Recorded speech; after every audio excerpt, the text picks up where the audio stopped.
சட்டப்பேரவையில் முதலமைச்சர் மு.க.ஸ்டாலின் உரையாற்றி வருகிறார். அதன் நேரடி காட்சிகளை பார்க்கலாம். இங்கு ஒவ்வொரு சட்டமன்ற உறுப்பினர்களும் 10 பணிகளை வழங்கிட வேண்டும். அதையொட்டி அதை அரசு நிறைவேற்றி தரக்கூடிய அந்த சூழ்நிலையில் தான் இந்த திட்டம் உருவாக்கப்பட்டிருக்கிறது.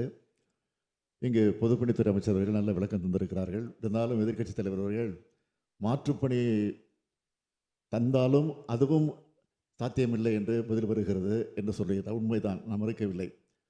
இந்த திட்டத்தை பொறுத்தவரையில் 2 மாதத்திற்கு ஒரு முறை நாங்கள் ஆய்வு செய்து கொண்டிருக்கிறோம். முதலமைச்சரை நானே அதை தலைமை தாங்கி ஆய்வு செய்து கொண்டிருக்கிறேன்.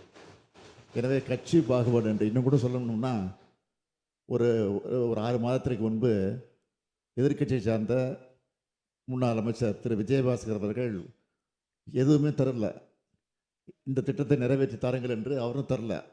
நாங்கள் மீண்டும் மீண்டும் கேட்டு அதற்கு பிறகு அவர் தந்தார். எனவே கட்சி பாகுபாடு நிறைவேற்றப்படுகிறது.